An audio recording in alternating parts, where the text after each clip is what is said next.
robots took my podcast, man. The time has come when a student must question. I know you don't believe in fighting, but this isn't exactly fighting, you know? Not exactly ping pong either. When a teacher must let go. Miyagi always train you, but for tournament, cannot. When a conspiracy is planned. You said that if I beat this LaRusso kid in the All-Valley tournament, that you give me 25% of your new dojo. When a trap is set. You know how to front sweep? Not really. Do you know how to sweep? Of course. All like this. And left to side. It's Right. no joke. I need your title. You don't enter? That affects my financial future, Daniel. Get it? You think you can rely on that crane crap? Last time you weren't fighting this. Mr. Miyagi loves you. He has faith in you. This guy wants to break you, humiliate you, stomp you into the ground. Yes! I'm sorry if you don't like it, but I got problems, and if you're not going to be part of the solution, don't give me a hard time about it. Now, the man must make a choice, and the kid must become a man. You are going to defend. You're getting in that ring. What am I doing? First he suffers, then he suffers some more. Ralph Macchio, Pat Morita, a John G. Avildsen film, The Karate Kid, Part 3. Hello, everybody. Welcome to our podcast. This is The Robots Took My Podcast, and I am Anthony, and with me, as always, is Jordan. Hello, everyone. Jordan, today we are kicking off our threequel series where we discuss the third movie in a franchise. Yes, I'm excited about this.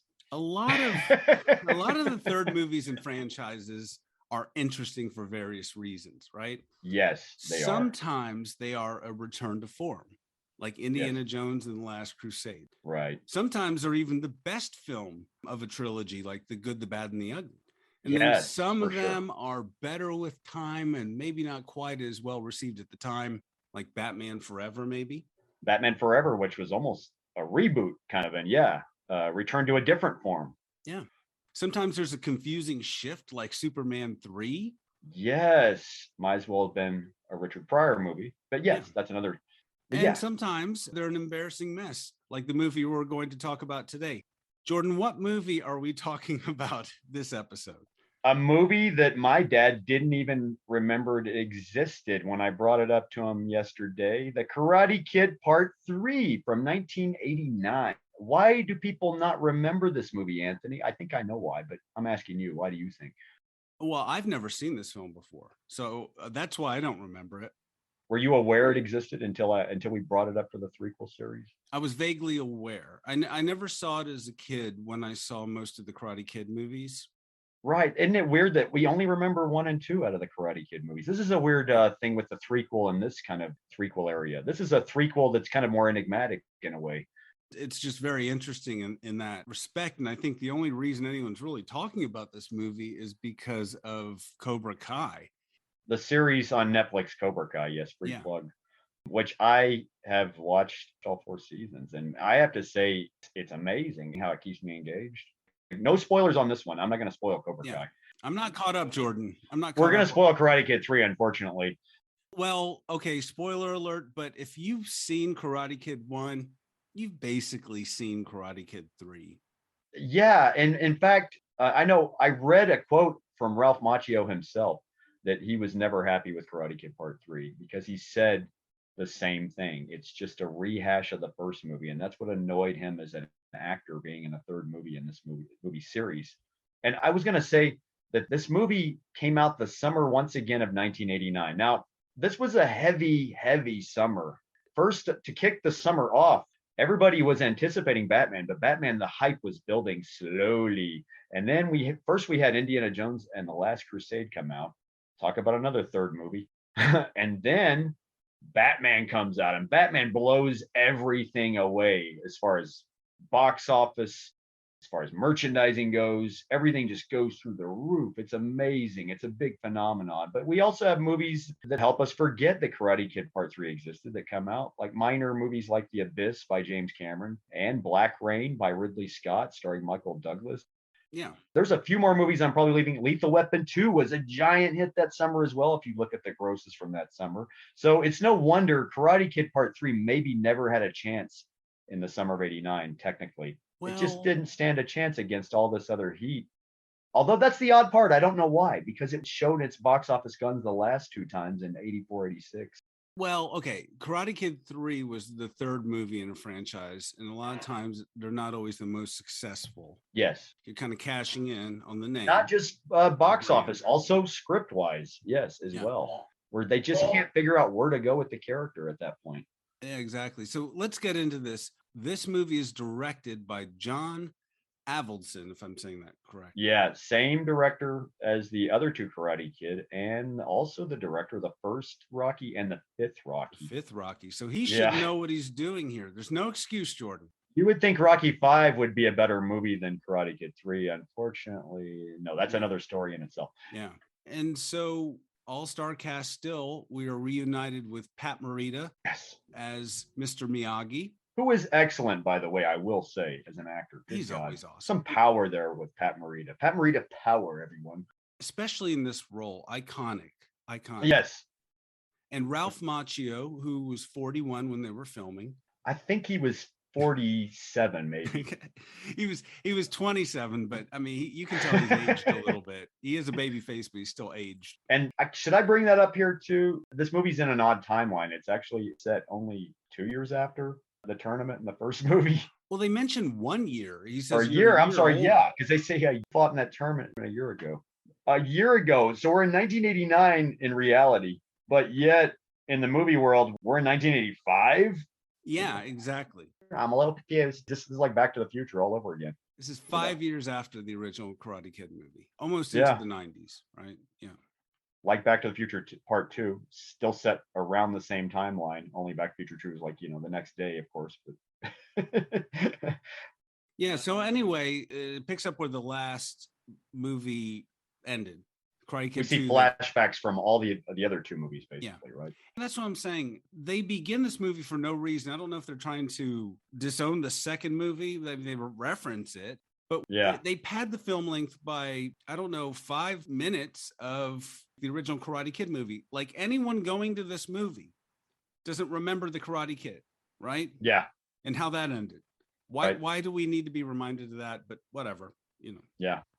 And so we have John Kreese as played by the great Martin Kove. Martin Kove power. In the role he was born to play, reprising Yes. his role from the original movie in the second. And he's pissed off for losing the tournament. Back to the original movie. I guess maybe that's why they reminded us there was a tournament. Yeah. Oh, when we catch up with John Kreese. Yeah. And it's odd. Can I throw one more thing in about the flashback scenes? Absolutely We don't see not, Jordan. No, go ahead. We see no reference to Yokohama, if I'm correct, hardly at all in these flashbacks. That's the other part. As far as you were saying, it's like they want you to forget 2 existed almost. Yeah, 2 was just a sidebar, and now we're just picking up where the original ended, more or less. Yeah, we don't see anyway.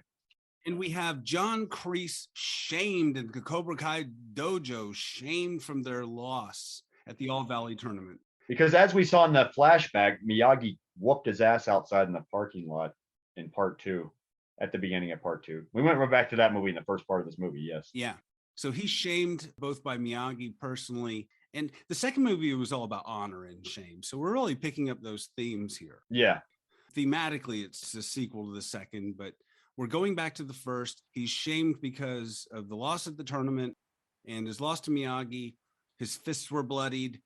And so Cobra Beyond Kai, shamed, he's washed up as well. And we see him, he looks like he needs to shave. I don't know why movies in this time period, people, the men, that's how you show them washed up. They haven't shaved in 5 days, or they have a week beard or a 3-day beard. The 80s was a razor-friendly decade. And so Cobra Kai can't pay its bills. It was removed from the tournament because it couldn't pay its fees. Yep. Their electric service is about to be cut off. And we hear all this via an answering machine that they had back then, folks, Yeah. that we see from that time period that the movie was made in. And kids, whenever you got a call back in the day, it wouldn't just go to your mobile phone. It would go to a machine with a tape in it or something. A tape in it, an actual cassette tape recording people's messages, but only giving them a minute. It was weird. Had a timer. Yeah. Yeah, and movies use that for exposition a lot as they do Yeah. here. It's So a anyway. really easy way to do exposition. It's a really quick way to do it. So yeah. Yeah. So he goes to see Terry Silver, an old Vietnam buddy who is Yes. rich. I guess he's in the business of illegally dumping toxic waste, and he's a bad guy. And I love where he lives. Oh my God. Wow. Yeah, he's got this home dojo with these columns. I thought the same thing. That set is amazing. Well, he lives, it's not a set, Anthony. Fun fact, that's the Ennis Brown house in LA, built by Frank Lloyd Wright. And it was also seen in a few other notable movies. It was seen in Black Rain, which came out that same summer, and Blade Runner. Blade Runner is also notable. And The Rocketeer. And The Rocketeer, it is Wow. Timothy Dalton character's Neville Sinclair. It's his house in the movie. So this is an actual house that exists. It's got those, it's known for its beautiful tile. Beautiful. Anyway, Look at the big brain on Jordan. All right. Well, good Nailed call. I it, didn't man. know that. I learned love something. that. I'm a big fan of that house. Yeah.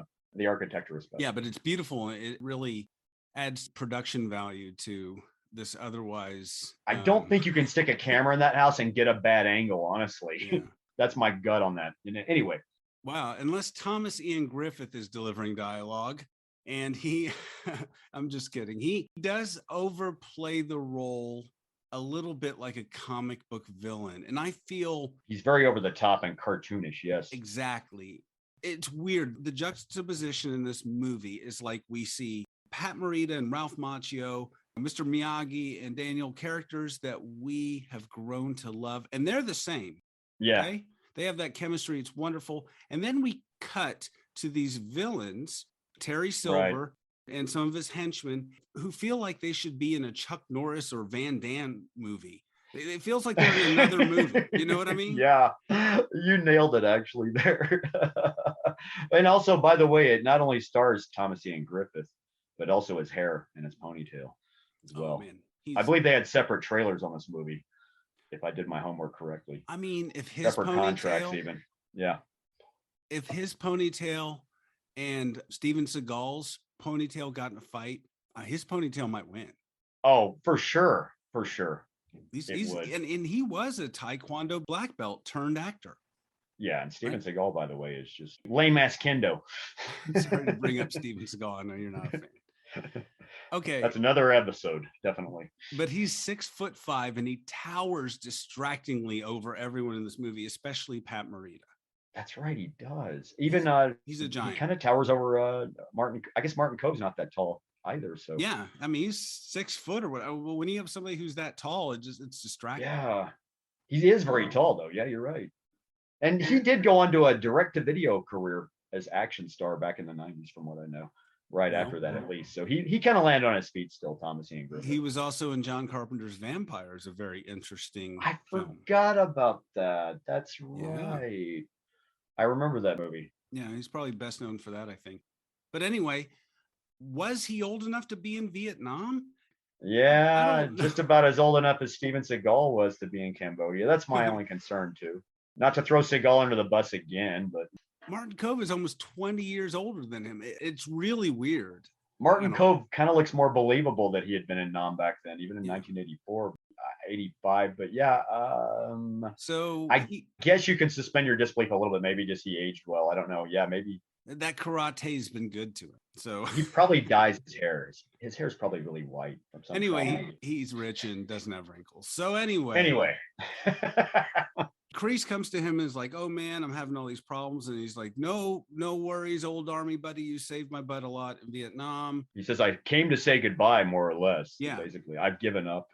And he's like, Cobra Kai never died, because he was trained by Kreese. Well, not only was he in Vietnam, but he was also trained at the Cobra Kai dojo, right? Yes. He's an alumnus. They formed Cobra Kai together, I believe, as we learned. And so he sends Kreese to Tahiti. He's like, chill out, enjoy yourself, relax. And Tahiti looks fun, by the way, when we get to see it. It looks like just a vacation in itself, like the way you picture Tahiti in your brain. Yeah, it's two girls giving you a massage with flowers in their hair. And I just want to say, Jordan, that's a good friend. The kind of friend who sends someone to Tahiti, Jordan. Just want to say. True. What a throw friend, that out man. there. What a loyal ass friend. Wow. So he's rich. Anyway. Yeah. So we find out that Kamiko from Karate Kid 2 dumped Daniel. Daniel's mom is out of the picture for reasons. Who cares? She got a better job. You know, if it wasn't Allie going for the football jock in the first movie and leaving Daniel, now it's Kimiko just getting a better job. Yeah, he can't win. He can't win. So the apartment where Mr. Miyagi works is sold, and he's out of a job and depressed. And they've apparently just gotten off the plane from Yokohama, by the way, folks. Just from a cab, we just see this in the airport, which tells us, oh, this is right after the second movie, literally. Yeah, literally. They just flew back from the second movie. And I do like that. I like the fact that they pick up so quickly. It's good. Weird. It's a good way to go with a sequel. You know, you don't want to, at least it picks up kind of. So Daniel uses his college money as per usual for everything but college. And Mr. Miyagi's dream is to have a bonsai store. Yes. Yeah. So he goes and gets a lease on this ramshackle commercial building on the other side of the tracks. And I'm sorry, would they allow an 18-year-old to sign a commercial lease and then put someone else on it without their knowledge? I don't know. I just want I don't understand that. I needed a co-signer for my first apartment. You know, how does he get off so easily in that area? Is it because they're in California? I mean, some laws that are just clauses that, allow that. I don't know. I know. Bad business. I was 18 when I had to have my mom co-sign for me. I remember. I couldn't do anything at 18 without someone else signing, even though it was legally an adult. Even if you buy a car, you're right. I never even thought about that. Wow, that's anyway. So across the street from this building is this pottery studio, which is run ? By this girl named Jessica, who is like a teenager herself. Yeah, and it's the Teen Witch, Robin Lively, played by Robin Lively, the same girl, the Teen Witch, which would come out the same year, oddly, and be a little more remembered. Jordan, top that, Jordan, top that. A Teen Witch reference there, folks, for you out there. So Daniel meets her. And he scores a date in like 30 seconds. It's weird. Like start the clock. It's really weird. Hey, what's going on with her character? Yeah, it's weird. It's like, hey, you want to get together tonight? What are you doing? I mean, she literally. I mean, if that was me in Daniel's situation, I would have been like, wow, done deal already, man. I didn't even buy her dinner or a drink. Every movie, he gets the girl. You don't see it with Daniel, but if that was me, would have been a big question. You would have seen the question mark hanging over my head. Yeah, you would have had a date and not realized you had a date, or anyone else. But I just like, hi, how's it going? Hey, let's go out. Okay, talk to you later. Like, seriously. I would have been like, and I would have been telling Miyagi a different thing other than Daniel's like, hey, I know why you sent me over there. Hey, yo, nudge, nudge. Daniel's so corny. I don't know why he's got so much game, but anyway. Yeah. Okay, fun fact. He's got game though, bro. Somehow. Robin Lively was 16 and Ralph Macchio, as mentioned, was 27. Paging Dr. Freud. Uh-oh. So that's why they're friends in the movie and not dating. Thank God. Okay. Well, that makes it a little better now. It makes a little, I can sit better with that now. Yeah. She's leaving town, has a boyfriend, every excuse, but she still wants to hang out with him all the time. So they agree to be besties. And Terry Silver, back to Terry Silver, he has this obsession with beating Daniel. Yeah, and he's already told in the previous scene, we forgot to mention that he tells Kreese he's going to fix everything up for him after he sends him to Tahiti. He said, I'm going to fix him up, and I'm going to get that boy, and I'm going to make him feel fear and pain. Yeah, and that Miyagi guy, don't worry, I'll take care of him too, and all that. I guess because, his sensei or his partner was shamed. The motivation is there. Just don't make it a sense, Jordan. It's a movie. Don't make it a sense. Talk about serious loyalty, though. Hey, I'd probably do the same thing for you, though, Anthony. Why, thank you, Jordan. I may take you up on that. And I do have a list of people I want to exact vengeance on, and I will send that over after the podcast. You don't worry about anything, Anthony. I will take care of them for you. I will make them feel fear and pain. Fear and pain. Bloody their knuckles for me, Jordan. Bloody their knuckles. You know it. In fact, you know what? After this podcast, you fly to Tahiti, okay? And I will handle this for you. Okay. Anyway, I'm sorry, folks. Side note there. Taking you up on that, Jordan. I'm taking you up. Wrong meeting, folks. So, despite all that, he has this bizarre obsession with beating an 18-year-old. Like he's rich. It's kind of sadistic, yeah. And also, when we saw Terry Silver on the phone and he's in a sauna in his house talking to Kreese. Doesn't he have better things to do? I think Terry Silver is on cocaine, seriously. And you hear him sniffing at the end of the conversation. And he's sitting in a sauna. Right. Look at his apparel. Look at the way he dresses. And yeah, where does his money come from? Bad sure. guy, Yeah. rich guy in the 80s. I'm sure he's got an abundance of $6,000 of cocaine stashed away that he's constantly dipping out of in his nose. And also, I'm going to make this 18-year-old kid feel fear and pain because he shamed you so badly. My old friend from Vietnam. Yeah, that sounds like a cokehead's delusion right there. Yeah. Sounds like somebody coked up. Yeah, I'm going to make him feel fear and pain, man. They should have played that up more. It would have made more sense, because doesn't he have better things to do, like run a business empire rather than spend weeks trying to execute an elaborate plan? We see that he's got a butler, an accountant, and then 2 goons following him around daily. I mean, he's got an entourage like Prince almost. Yeah. He's got a woman that takes care of his daily stuff, literally a secretary. It looks like she just lives there around the clock. Yeah. Anyway. So he brings in this ringer karate champ, karate's bad boy, Mike Barnes. Played by Sean Cannon, who is a total asshole. Man, is he a dick, this guy, Mike Barnes. Yeah. Oh. He is an asshole, and well played, I guess, because I was like, I hate this guy. And it's funny because, it's 1980. Well, I guess in the movie it's 85 still technically, but Terry Silver finds this guy out of the back of a karate magazine. Because he's like not the back, he's a cover story in the magazine. And of course he's in Los Angeles. So karate's bad boy. And of course, what can Terry Silver not attain? Obviously, what can he not have when he wants it? So Mike Barnes goes to see Terry Silver, and then we meet, tells about this plan. And then we meet these 2 guys, Dennis and Snake. That's right, because the All Valley competition is coming up again, and they want Daniel to fight in this thing. They want to persuade Daniel, and we kind of get this backstory already, I thought, right? Well, hold on a second. Yeah, they want to beat Daniel in the All Valley because they feel like that's the ultimate way to get him to is that's publicly the ultimate beat him. Way to exact vengeance is to shame him publicly. Last year's champion. This is adults. He's got to lose in front of everybody this time instead of win. Adults obsessed with this. This child level of drama. I don't know. It's crazy. But I think it's funny. So we meet Dennis and Snake, the worst names for the worst pairing of bad guys. Yeah, you might as well just say bad guy number 1, bad guy number 2. No, let's call him Snake and Dennis. No, what is it? It's just weird. Dennis. And apparently Snake, as we find out, knows the best spots in LA, the party, I guess. Yeah, I love this. He knows where to get the best drugs. It's terrible. It's a terrible line. It's like, if you're looking to be a bad boy in LA, Snake is the boy to be bad with. Yeah, exactly.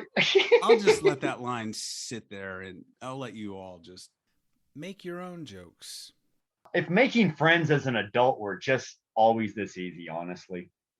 Yeah, I'm not hanging out with anybody named Snake in LA. Not even Snake Plissken. No, it better be Snake Plissken as anybody. I mean, come on. How are you going to turn out, a drink with Snake Plissken? You got a problem with that. Yeah, go surfing with Snake. Anyway. Terry Silver, though, yes. And Mike Barnes. Oh, MG. Yeah. So Daniel wants to join the All Valley tournament coming up. Yeah. And he's the defending champion. He only has to fight in 1 match. And Mr. Miyagi says...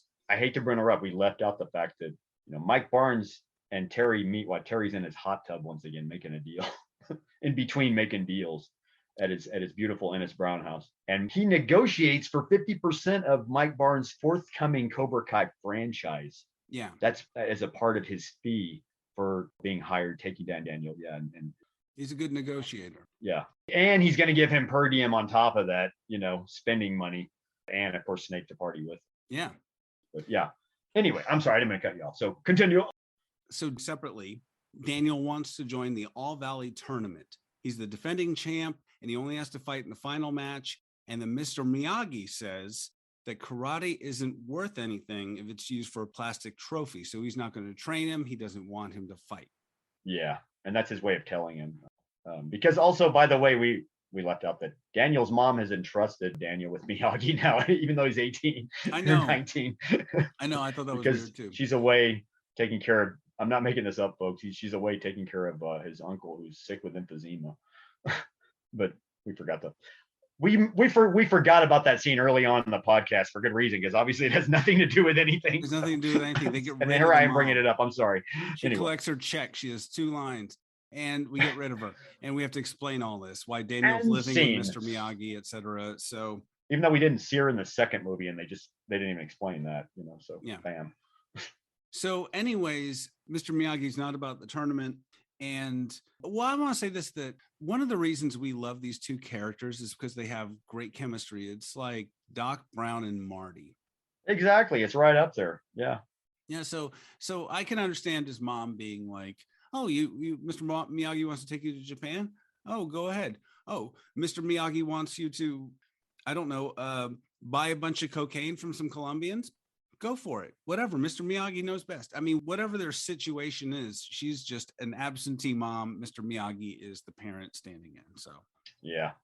Anyway, so karate isn't worth anything for a plastic trophy. So Daniel decides reluctantly not to fight. Yeah, because he's going along with what Miyagi wants, but you can tell he wants to fight. He just wants to, because he wants to fight again. He wants to win again. Well, he is the best around, and nothing's going to keep him down. He's the best. The best. Yes. Except for Mr. Miyagi. So anyway, he decides not to fight, and then he and Jessica are at the dilapidated shop and the soon-to-be bonsai shop, and then Snake, Dennis, and Mike show up and threaten him to sign the entry forms. Yeah, right? Because it's also, he says a very 80s line. What is it? You don't want to affect it's going to affect my financial future. You wouldn't want that to happen, would you? But yeah, something like that, because he's pushing that he's going to get 50% of the franchise thing. Yeah, that we already know about, that Daniel doesn't know about. Anyway. Yeah, Mike has actual motivation here. Everyone else is just, I don't know. He's got some monetary aspirations here, definitely. Okay. So then Terry sneaks into Mr. Miyagi's house and gets some info, like, he was some reconnaissance. He sneaks in like a ninja without a mask. It's amazing, though, I have to say.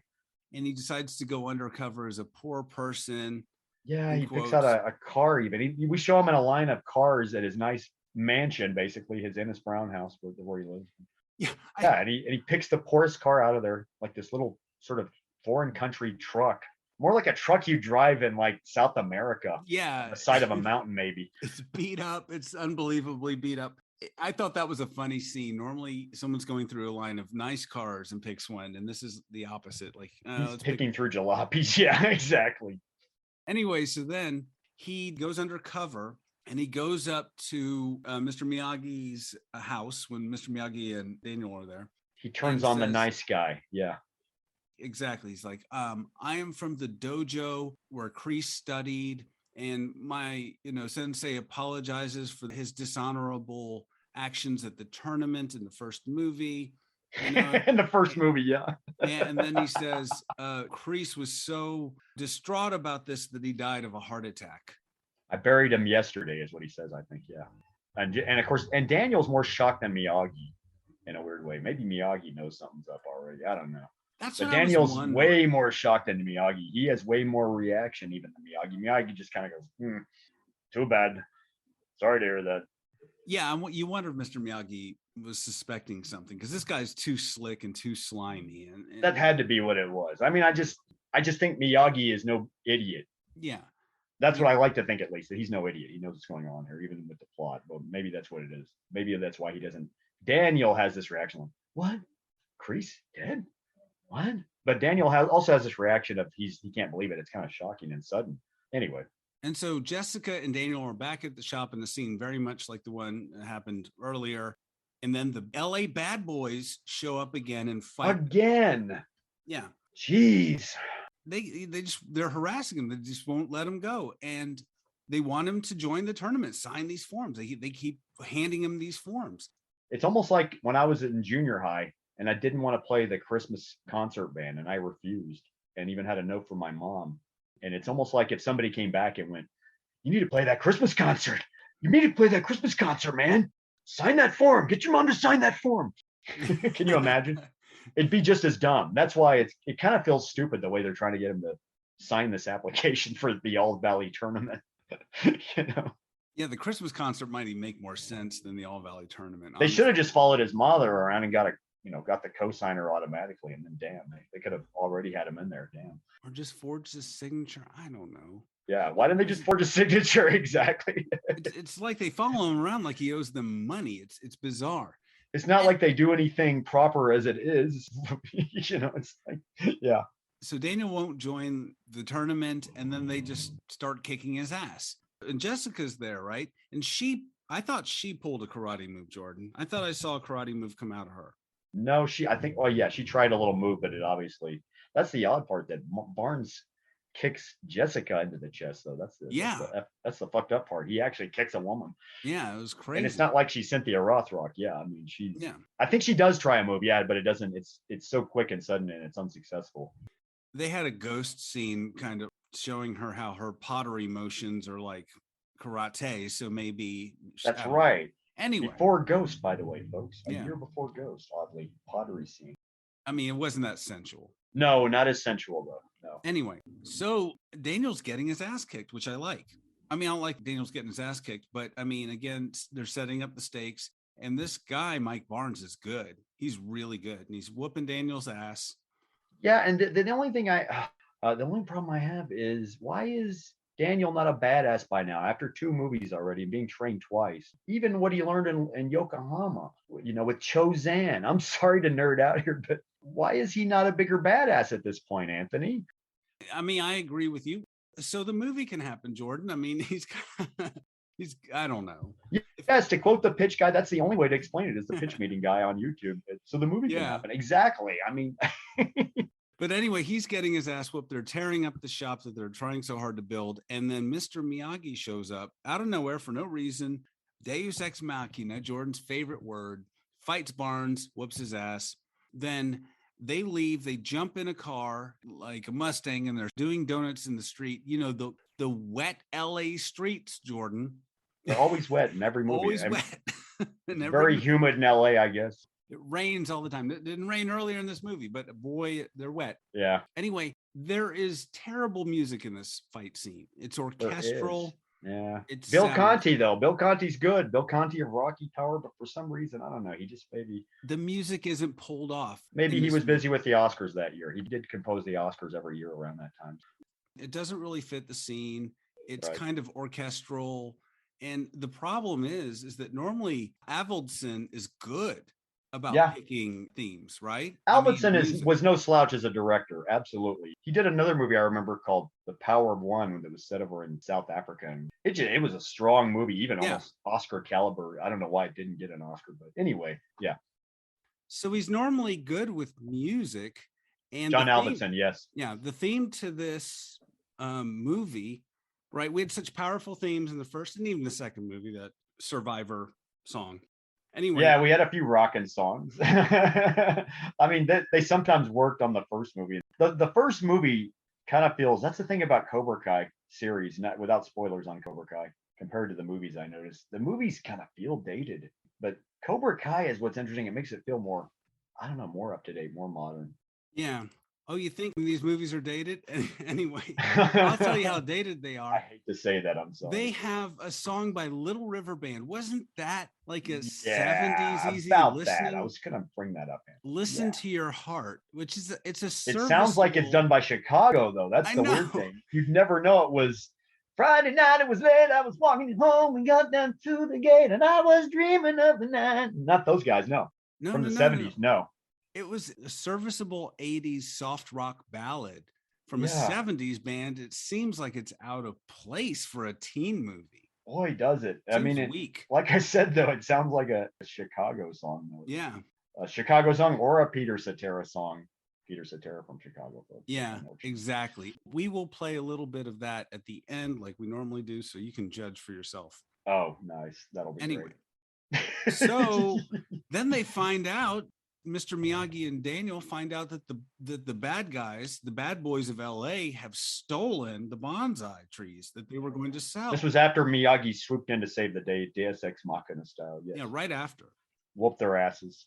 So earlier in the film, Mr. Miyagi established that he planted the original bonsai he brought back from Okinawa, and he planted it in this very treacherous hole, this canyon. Called the Devil's Crevice. Did I get Yeah. that right? Or something like that? Something like that, on a cliff. And you wonder how old Mr. Miyagi did that. Or I guess he was young then. I don't know. Anyway, so I mean, I love watching him kick ass. He's a little guy kicking ass. What can he not do? He could probably go down the side of a mountain. I mean, anything the plot needs him to do, he'll do. And so Daniel and Jessica go down this treacherous cliff, rappelling Yes. to get. Because this as we learned original earlier, mountain. Jessica has mountain climbing skills, by the way, even though she's from Ohio originally.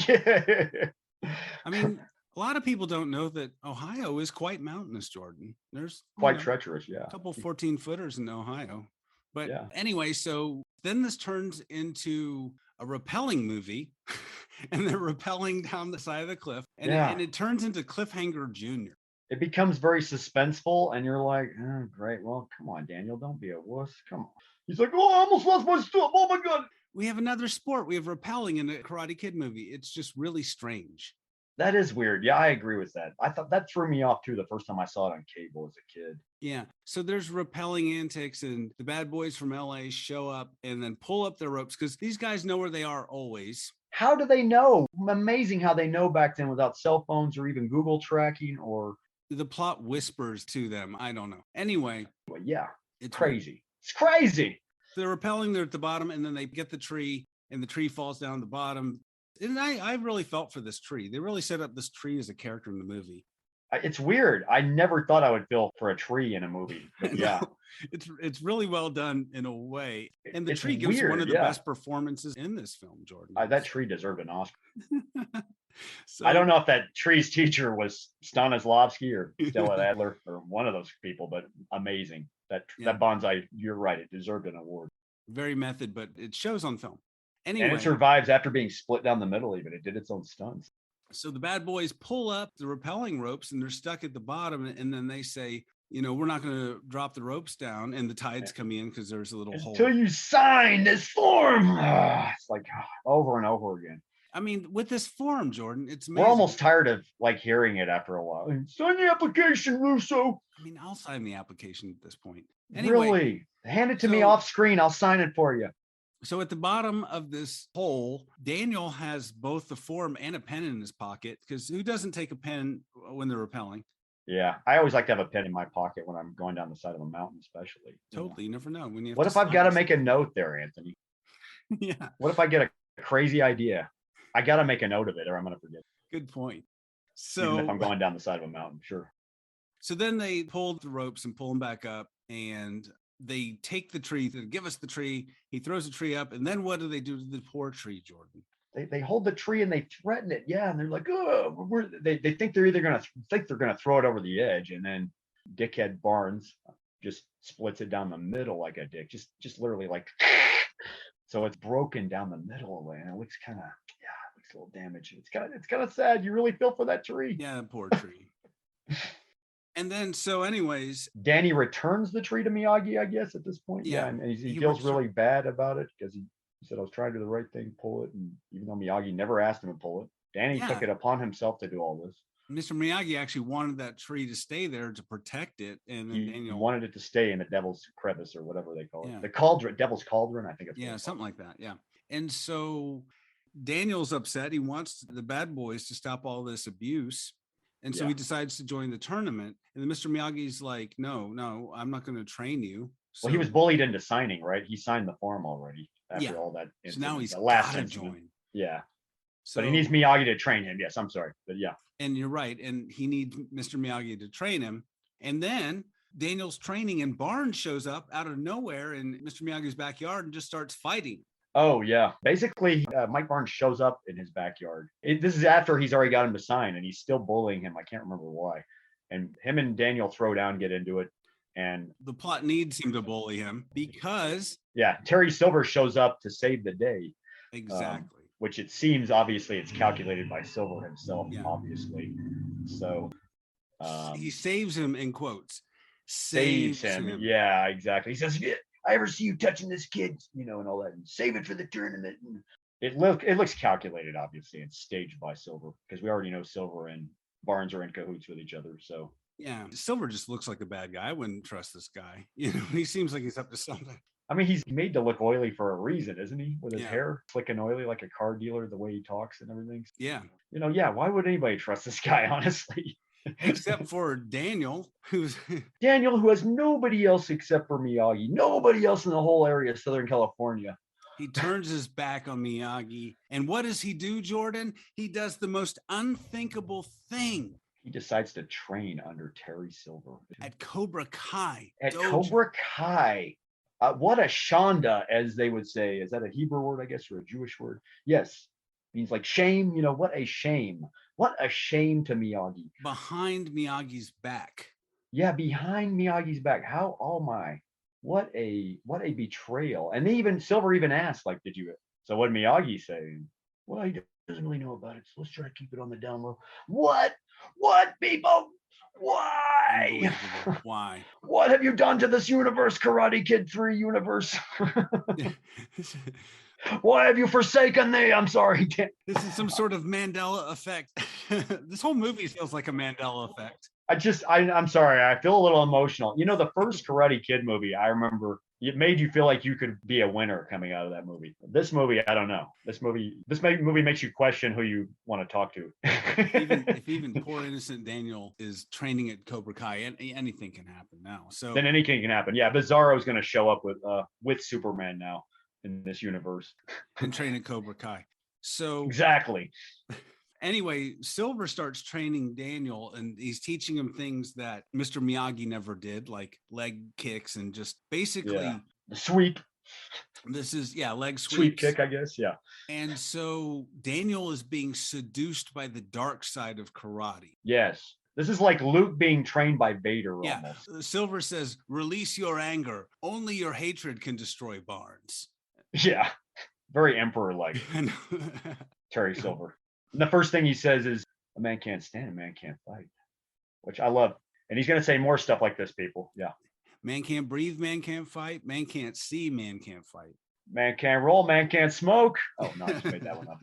Anyway, so I guess it's all part of his unnecessarily convoluted ass plan, right? It's a fucked up plan, yeah, to basically fuck this kid up mentally and physically. Yeah, is he trying to get inside his head? He's trying to traumatize him and cause him PTSD, and literally.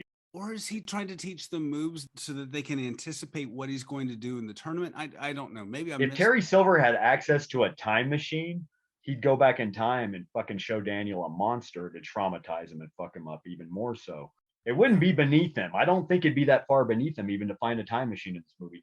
This movie has become a battle over Daniel LaRusso's soul. Yes, between Miyagi and Terry Silver, and a surprise that we'll get later on. But so we see all this training with Danny and Terry Silver, right? And we just see how torturous it is. Yeah, it's really brutal, and he's learning to channel his anger. If anybody ever watched Kill Bill and the training scenes and you thought, though, that was brutal, forget it, man. This is worse. I will say. This is like, that makes it look like a cakewalk by comparison, Kill Bill. Or even if you want to go back further, and you can go back to Kung Fu movies from the 70s and see training sequences where it looks painful. Yeah. This is more painful than anything, I think, honestly, because it's mental and physical. It's mental. I like this part of the film. I think it's interesting. Thing is, this is the most interesting part of the movie. This is where the movie happens, so to speak. Starts to happen more. And Thomas Ian Griffin is really in his element a little more here. This is where he's kind of coming into his own a bit as an actor a little more in these scenes, I think. And then so Daniel, it's Jessica's last night in town. He takes her to this club, say goodbye. And Silver's, of course, is there because everybody knows where everybody is in this movie at all times. Yeah. And he pays some douche to attack Daniel. To pick a fight with him, yeah. Yeah, to pick a fight with him. To attack him, yeah. Yeah. And so Daniel just breaks his nose. Yeah. We see how the effects of the training from under Silver is taking Daniel psychologically. So yeah. And Daniel gets so aggressive and angry. It's weird. We see Daniel's dark side. He bloodies this guy up, and we see the blood on his fist even. He's becoming Cobra Kai. Jessica is upset. She's not cool with that. She's frightened by him. Yeah. And then later on, he goes and apologizes to her. He's like, I don't know what's going on anymore. And then he goes and tells Mr. Miyagi that, hey, I've been training. And Mr. Miyagi's been noticing his bruises and stuff. So he's helped heal a few of them even because he's noticed that he's been using more of his healing properties that he's had some healing property that sticks him, probably hand-based, I imagine. Yeah, Yeah. some fizzy stuff in a bowl. Some pop fizzy in a bowl, yeah. Why is Mr. Miyagi trying to sell bonsai trees? This fizzy stuff in a bowl that heals you automatically overnight, that's what he should be selling. Right? This is what he should be bottling up clearly and selling instead of beautiful bonsais. I mean, come on. Anyway, so Daniel's like, please, Mr. Miyagi, you got to train me in tournament. Mr. Miyagi is still like, no, true strength comes from within. And we get at lessons and lessons as we do. And that's when it feels like these two are in a Karate Kid movie. Everybody else is in some other movie. You know what I mean? Like you said, yeah. Silver is like he came out of a Seagal movie. And we do get that. We do get that, Daniel and Mr. Miyagi. Or like the bad guys in RoboCop. Even I will even go that far. Like the bad guys in RoboCop.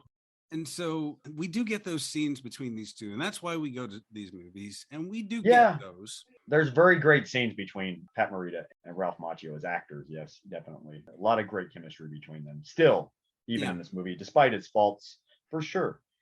And then Daniel decides to quit training under Silver and at Cobra Kai. So he goes to the Cobra Kai dojo to break up with Silver, basically.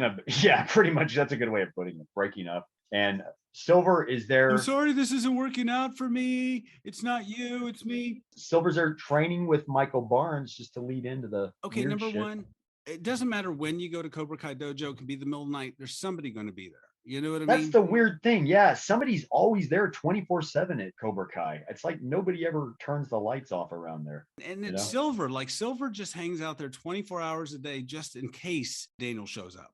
Yeah. It's real. Was he waiting for him? Was he on a stakeout? I mean, he's got a nice place to live, clearly. How many karate mind tricks has he used on this kid to compel him to do it? He's like a chess piece. It's really crazy. Yeah, and I guess he's using that Special Forces Vietnam shit, to like this tactical maneuvers on him and shit. I don't know. So he's there training at Cobra Kai. It's already fucked up. Mike Barnes, and then so who else is there? Who jumps out of the woodwork? Yes, John Kreese. John Kreese. Ah! And he does this. Ah! And Daniel goes, ah! And then Silver and Barnes laugh at Daniel because he reacts like, ah! to John Kreese. And yeah, it scares us too as the audience. We're like, ah! You said he was dead. They're maniacally laughing like bad 80s movie villains. Yeah, exactly. Like in RoboCop once again. Yeah, give the man a hand. And having a big man can't speak, man can't laugh. So I just made that one up, folks, I think. I like that. So then Barnes kicks Daniel's ass again. Fight ensues, yes. And then again, Mr. Miyagi knows where everybody is. Mr. Miyagi shows up. Thank God. Oh, and then kicks Barnes's ass, fights again. It's a very short fight scene, unfortunately. Fights Kreese again, even I think. Yeah, it's very short. This is a cool scene actually. This is where shit finally happens again. You know, compared to everything in the beginning of the movie. So this is where shit starts to pick up, I think. So yeah, he whoops Kreese's ass, and then I kind of like this part. Silver is like wah wah wah, doing these karate moves. He's overdoing it. Yeah, he's like just over making the top fun of Miyagi. By the way, once again, Thomas Ian Griffith eating up the scenery, taking giant spoonfuls of the scenery, really with a steak and a knife, honestly. He is taking a leg sweep to the scenery. Yeah, literally got a giant steak knife and a giant fork in the scene. He's really wallowing around in this role. Wallowing in it, totally. He would have been great in a different movie. Yeah. Anyway, so he's doing the wah wah thing, and then he fights Mr. Miyagi. Of course, Mr. Miyagi kicks his ass, and then Mr. Miyagi's like, "Hua hua hua." He's making fun of it, which is funny. Yeah, he's going. He's making fun of him. Wah. I like that. Fun fact, by the way, on the side, when you see old kung fu movies from the 70s and they made that sound, that was not a sound that came from the original movie a lot of times. That was actually the distributor adding that in to make it more exciting. So it is kind of a bunch of BS about people doing that in karate a lot of times, even in reality. Yeah, that's a funny scene. Yeah. And then Daniel's like, "See, Mr. Miyagi, see?" And he's like, "Will you please train me for the tournament now?" And Mr. Miyagi's like, "Okay, now I will train you." Then we get our obligatory Karate Kid training montages at the beach on top of a mountain, helicopter shots. We've been there before. Yeah. And we got to have them. If we don't have them, we'd complain. They almost look more Highlander-esque, though. You know, like the movie Highlander kind of training sequences a little bit more with the helicopter shots. Who wants to use karate? You almost expect Michael Kamen music, yeah, or the Queen music to come on, yeah. The expensive looking shots. It's pretty It good, is. but it kind of. They didn't have drones back then, folks. They had to use helicopters for this. So yeah, definitely expensive. That means like 3 people had to go up, one with a camera, one pilot, one director, 4 people maybe even, yeah, and get that shot. Just saying. But it's weird because it feels out of place in this movie because it feels like we've got a Karate Kid movie that somebody cut in villain footage from RoboCop 2 or something. So it's really. Yeah, because on the first movie, the training sequence was a little more intimate feeling. And it was more earthbound and to the ground. Yeah. As far as the camera went. It feels tacked on here. It was part of a natural progression in the first movie. Here it feels kind of like, oh, we got to have this. But yeah, for some reason, it feels out of place a bit here, doesn't it? I guess. Yeah. Yeah. So then we get to the tournament. Yes, the tournament again. It's like we're back in the first movie almost again. Only Johnny's not there. If you saw the first movie, you saw this. Or you know what's going to happen in this. We had the same referee even from the first movie. The guy who I heard was the actual trainer on the movie. Oh, really? And the guy refereeing. In reality, I think he's the actual karate trainer on the movie. Oh, cool. Anyway. So anyway, in the first movie, there was the crane kick, right? Or what they called it. Yeah, the one that saves Daniel and helps him win. Yeah. Yeah. In this movie, they have this thing called kata, which is like Tai Chi. It's kind of a movement training, strengthening exercise. And that's what Daniel uses. And of course, it's just like Rocky. It's just like the first Karate Kid movie. He's the underdog. We hope he wins. We want him to win. And he's really getting his ass whooped, which I like. Boy, is he. Yeah. I mean, that's some more reality for us, the audience. Yeah. And of course, Mr. Miyagi tells him not to fear. And then he wins. Spoilers. Yeah, spoilers, everyone. But I mean, how did you think this was going to go? I mean, were we going to get to the third Karate Kid movie and he was going to lose the tournament? Think about it. Oh my God. But yeah, you can't have people losing even in 1989. You still can't have the hero losing at the end of the movie. Yeah, Daniel said early in the movie, this is the 80s. You got to do something. That's the other weird part. I don't know why why is it weird when he says it's the 80s? Because this movie came out at the end of the 80s, really? And it's almost the 90s. It feels more like an end of the decade kind of movie. Yeah. It does. Good guys win, even in the 80s. Exactly. But he says that. But yeah, I mean, I guess it's more of an 90s movie, but it's supposed to take place 5 years earlier. So it feels like an 80s movie still, though. Maybe that's the thing. I don't know, but yeah. Anyway. Yeah, it does feel dated, especially that soundtrack. Ugh. Yeah. But anyway, so Daniel wins the tournament, and then what happens after that, Jordan? Now this part I forgot. What happened after that? I'm sorry. The movie just freaking ends. Nothing. Yeah, the movie. Up. That's right. The movie just ends. We cut to the end credit crawl and roll the song by Little River Band. I mean, number one, Jessica wasn't even at the tournament. I know they were still friends, but she wasn't at the tournament. Yeah, there's no wrap up on what happened to Cobra Kai or anything. There's just Miyagi there to root for him. That was the only person there to root for Danny was Miyagi, and maybe some people in the audience who were familiar with him from the previous tournament. Yeah, Silver just leaves. That's all that happens. Yeah, and then Silver just leaves. Yeah, and then the movie ends. Boom. I guess that's all. I don't know. Yeah. At least a shot of the bonsai or something. I can't help but wonder if this movie had been through the editing and test screenings. Yeah, something. Yeah. Anyway, overall, I just want to say this one thing that I guess martial arts experts, and I am not one at all. I am not martial arts. Will note that Silver maybe kind of uses more Taekwondo moves because they said he was coming from Korea, right? That's I think where Taekwondo is from. He definitely has a different style compared to Miyagi and Miyagi-Do. And so does Cobra Kai. They're far more leg kicky and roundhouse kicky. Yeah. So Thomas Ian Griffith was a Taekwondo black belt. And I wonder if that's why they addressed that in this movie, if they mentioned he was coming from Korea. So I don't know. I just thought that was interesting. I don't know how accurate the karate is in Karate Kids, guys. I have no idea. I don't really either. Martial arts partly is a dance in movies when they choreograph it. It's almost like a dance. It's not just something that happens naturally in a movie. But the movie's called Karate Kid, so I don't know why they didn't strive for some realism. But anyway. So the movie just ends, and sadly, in the reality, it doesn't end with a fanfare for the box office. This movie flops.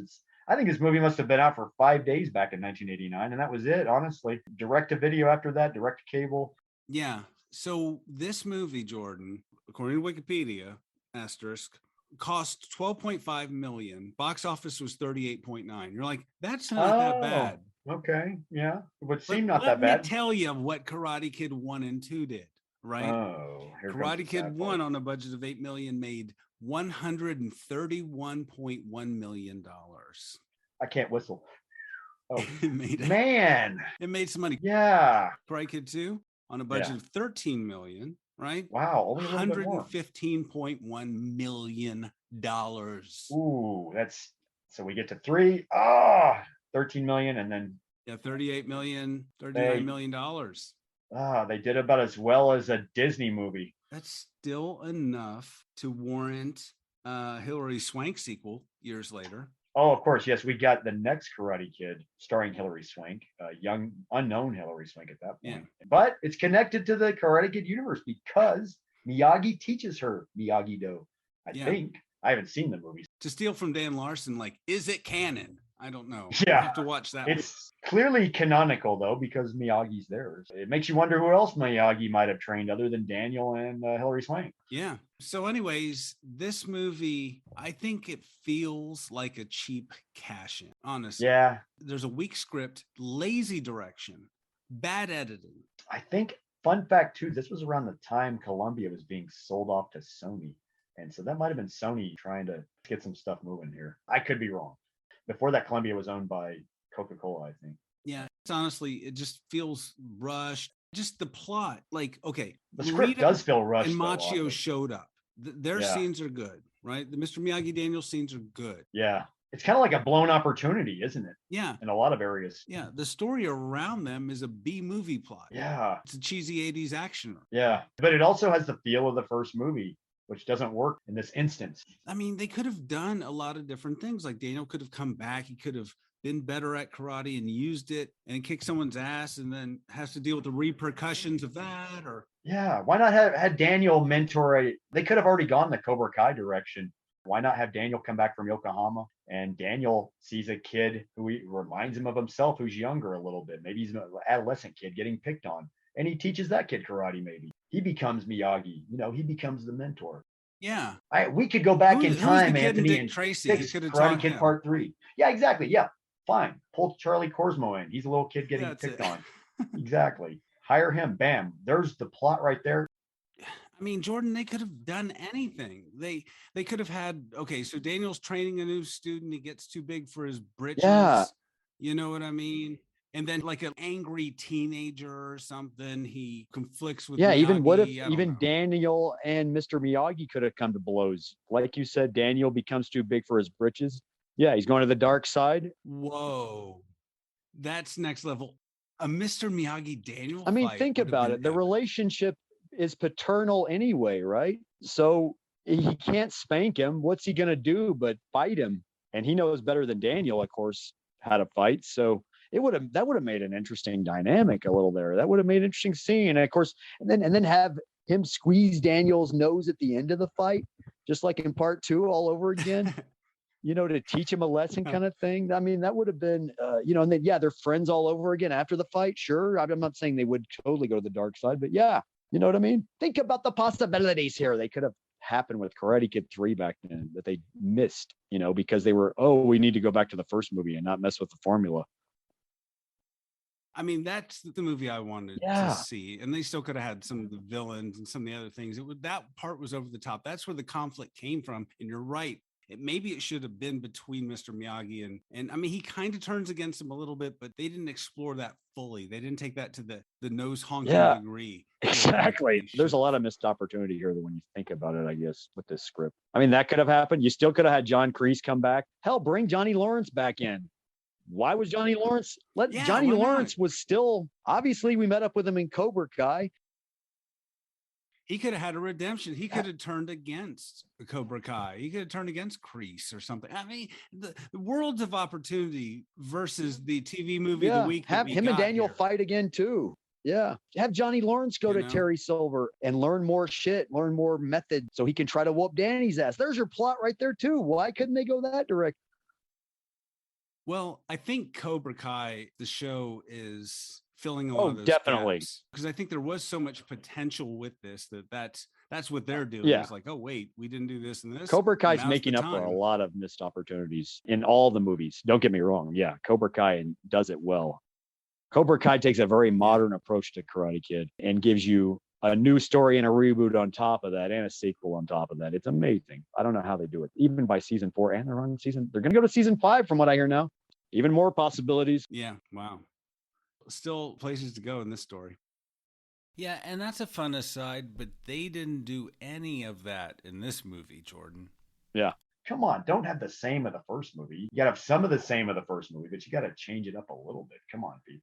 They didn't change it up enough, and where they changed it was bad. They turned it into something it wasn't. Yeah. Although I do like the idea of Daniel being seduced by the dark side of karate, that is only a small piece of this film. It is not a big, huge part of the arc. And they didn't explore that. Imagine Mr. Miyagi just won't train him at all, and Silver takes him to the tournament. Yeah, yeah. And then Mr. Miyagi shows up. They could have just done a little bit more with it there. And I'm not Mr. Screenwriter, but something else. And well, all I'm saying. Yeah, but this stuff sticks out like a sore thumb. Some of these mistakes just stick out bad. I mean, and another thing, I keep groaning because I keep thinking of something that's really bothering me. Robin Lively's character. What's the point? Why is she there? Just for Daniel to talk to? Because she seems kind of like a waste of space in the movie. Yeah. I'm sorry. I hate to be so harsh, but you got to kill some babies when you write a story, as we know.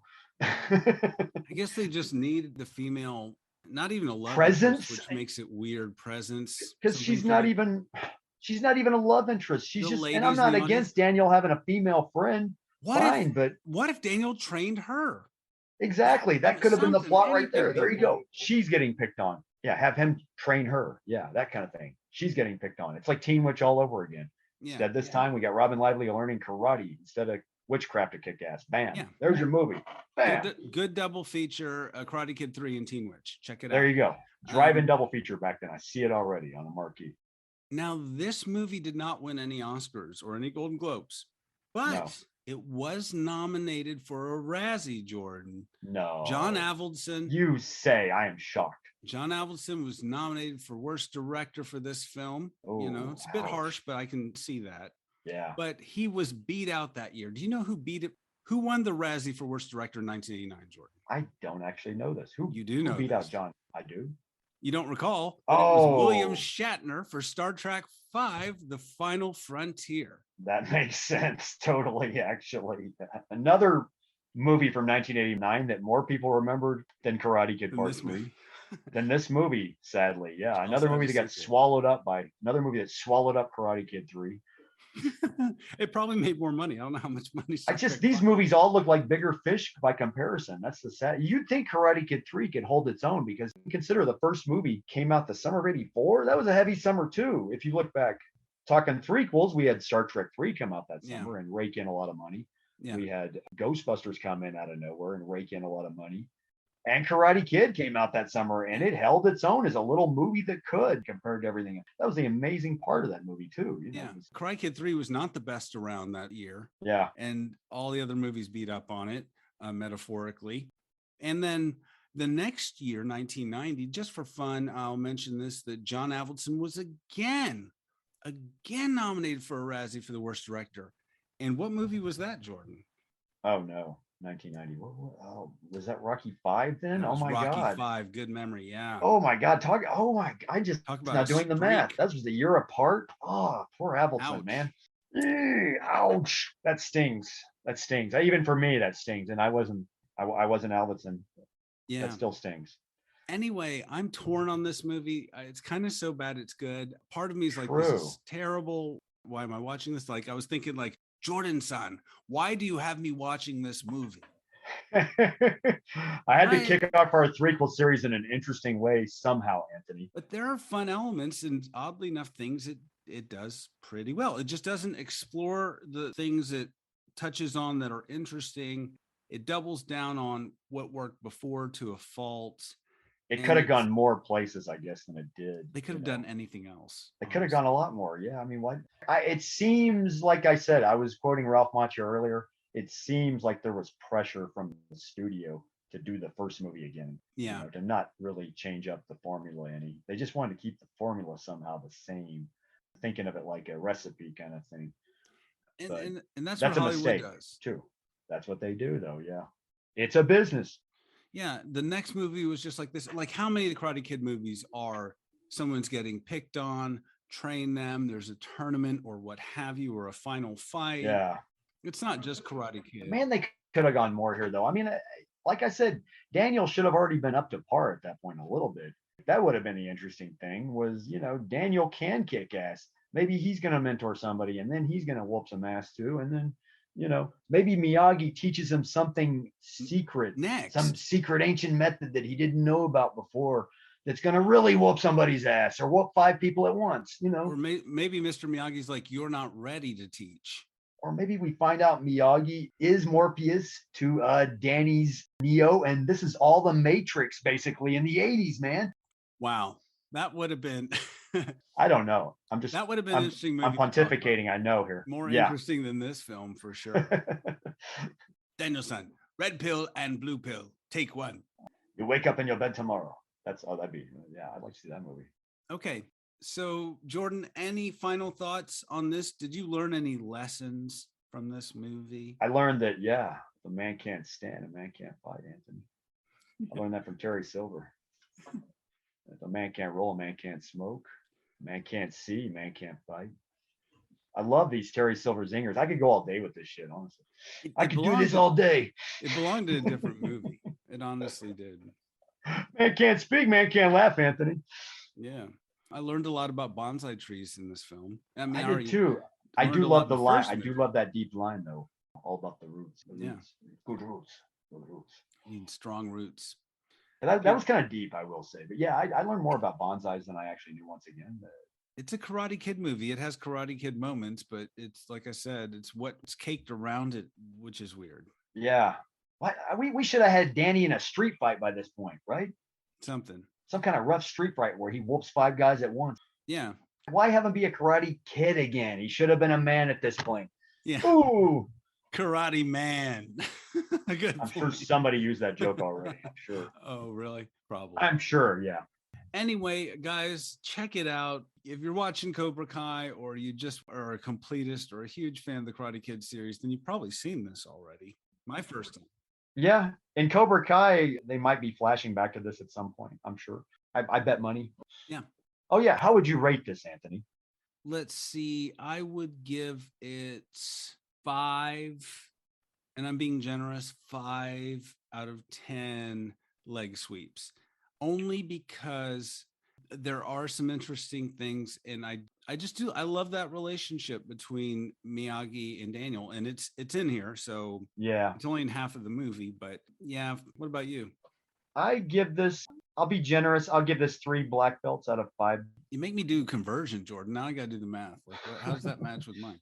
No, I'm kidding. So you do it 6 out of 10. You liked it a little bit more than me. For the same reason, because of the chemistry between Machio and Morita, but also Thomas Ian Griffith is fun to watch in this movie. Actually, every time he's on screen, it's oddly not boring. He's fun to watch. I blame the script.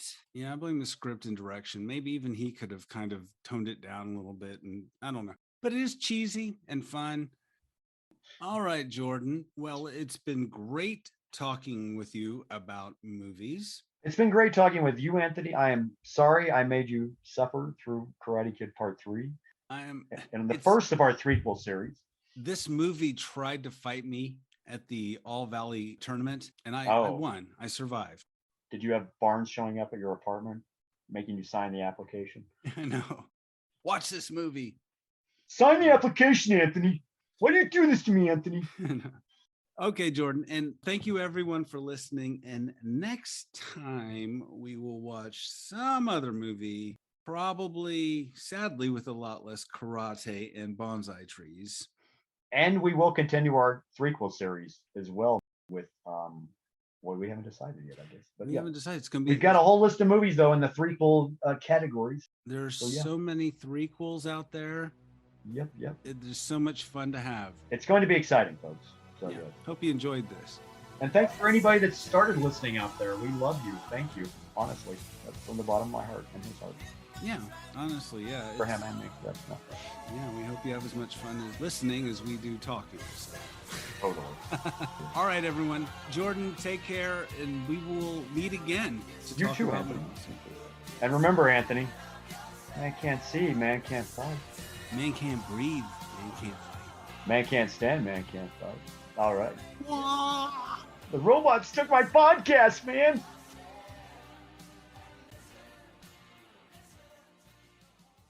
And now a word from our sponsor. Hi, I'm Terry Silver, president of Cobra Kai. You tired of being bullied and picked on every day by the enemy? Cobra Kai. Did a new kid in town take your girlfriend to a beach party? Did that kid wreck your boombox? Come to Cobra Kai and learn more than just self-defense. Cobra Kai. Learn to strike hard, strike first, show no mercy. Show your bully pain and fear. Cobra Kai. A man can't breathe, he can't fight. Cobra Kai. Don't rely on that crane crap. Come to Cobra Kai and we'll teach you to sweep kick. Cobra Kai. With locations now in the Valley, Malibu, Van Nuys, Thousand Oaks, Pasadena, San Bernardino, and North Hollywood. Come now for a free lesson. Yeah! Yeah! Cobra Kai. Cobra Kai. Cobra Kai.